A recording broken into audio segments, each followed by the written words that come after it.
Alright guys, we are like 2 days away, maybe less than 2 days, from the release of Black Myth Wukong, and the drama and controversy surrounding this game is not stopping. It's not taking any break.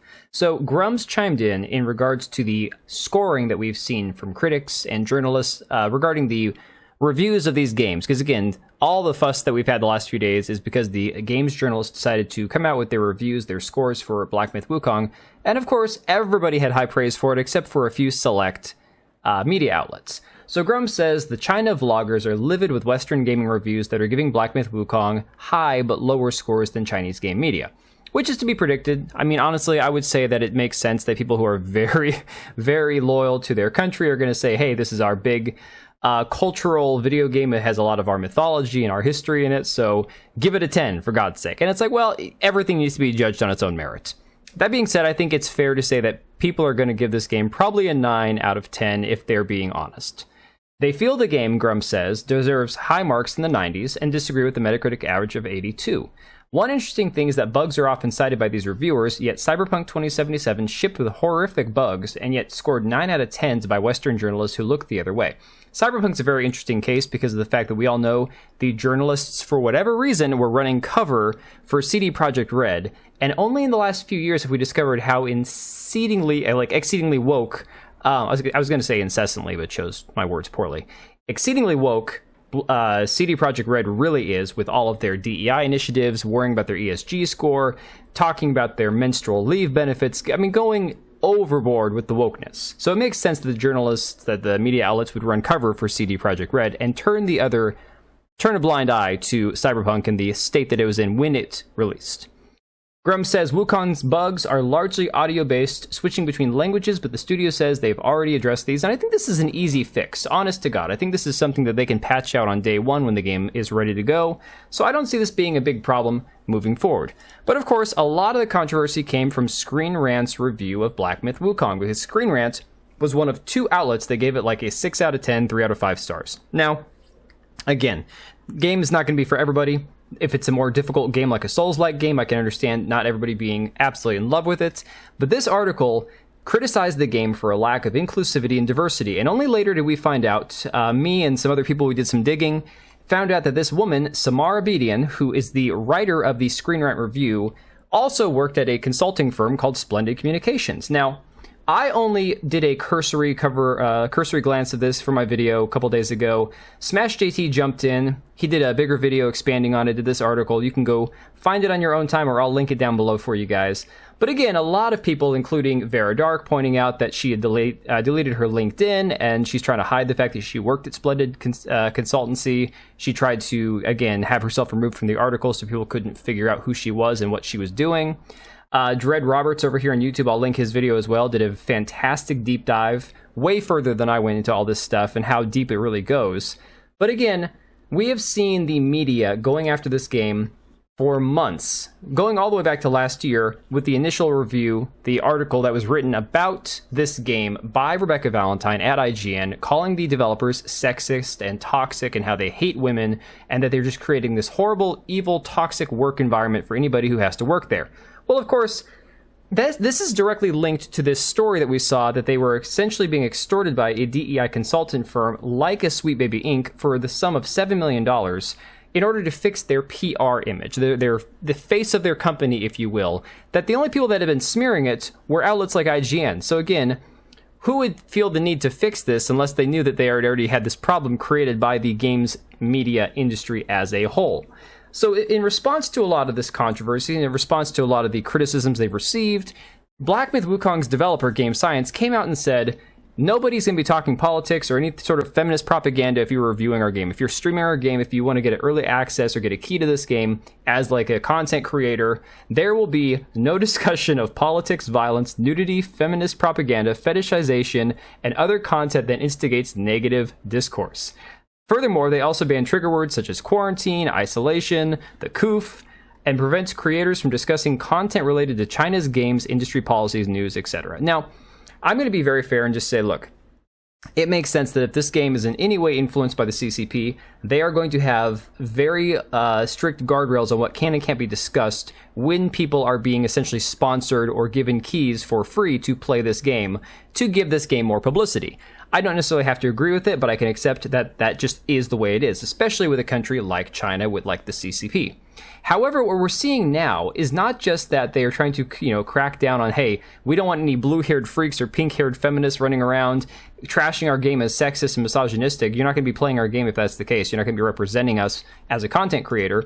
But furthermore, we are now seeing essentially Chinese people themselves saying, no, IGN didn't just get this wrong. They interpreted this initial statement from the developer that they put in their article beyond wrong. I'm talking, this is done as intentionally misleading and misrepresentative as you can possibly get. And this is what we'd expect from games media. This is what we'd expect from these people, because these people have no scruples, they have no morals, they have no ethics whatsoever. They are just here to create a narrative and sell you a story, and whether or not they get it right or wrong, they're just gonna print it today and retract it tomorrow.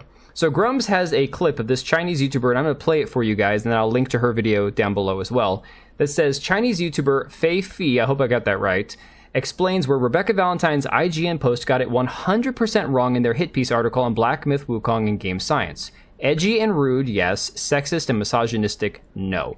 So again, let's just go to the video here, and there's two parts. It's about a 12.5-minute video. I'm just going to play a couple minutes of it for you guys so you can listen to it for yourself.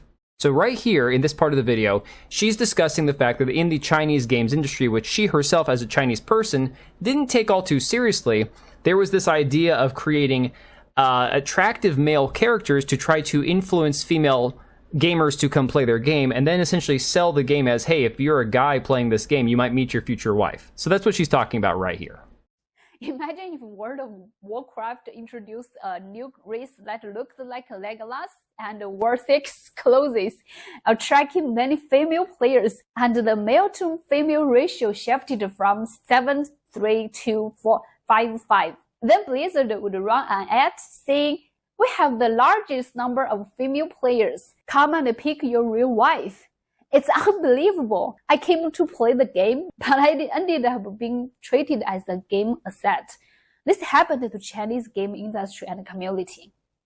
That article accused of saying we don't need female players was written in this context. The developers weren't saying they didn't need female players, but that they didn't need to do things to pander to women and then treat them as a resource to attract men who wanted to date. So if you have a hard time understanding, she is bilingual, but again, her English is not perfect. But the essential point of what she's saying here, the essence of what she's saying, is that the developer simply stated, we do not want to create a game that is a gotcha to try to get men to come to it to find sexy women to date or marry in real life. But this is not meant to be a dating simulator or to something to lure men in. We want this game to stand on its own. We don't want this game to be designed to appeal to we have to get a certain number of women playing it. And of course, IGN translated this as in poor a light as possible. And she goes on to address some of the artwork and stuff as well. I don't want to play it on YouTube. I'm worried about how that'll be looked at by YouTube. But the next section I want to play is for this one right here for you guys, where she's actually talking about how Game Science had only done a few mobile games in order to stay alive, and then they had one game that was actually a really big success. And with this game here, Black Myth Wukong, it came out of nowhere. And so, of course, a lot of the statements they had made previously, they never expected to go as public as they did. Black Myth Wukong period on August 20, 2020. To recruit talent, they released a game demonstration video that shocked the entire China game industry. This small team suddenly gained overwhelming attention, and the creator Feng Jie posted the famous Weibo that IGN criticized as sexist, particularly the first sentence, 想扩圈多招几个被舔到勃起不能 was translated by IGN as I wanted to expand my circle and hire more people, get leaked until I can't get an erection. My English isn't very good, so I don't know how native English speakers perceive this. But in Chinese, what he actually meant was, I just wanted to recruit a few people, but received more prize than expected, which made me feel uneasy. However, I wanted to clarify that just because I understand what he was trying to say doesn't mean I approve of his way of saying it. Again, you can call him rude and crude, but there's no need to label him as sexist. The backlash. So again, from a Chinese person here explaining, all he was saying is that he had this debilitating success that he didn't quite know what to do with, essentially. I mean, there's many other ways you can kind of interpret it.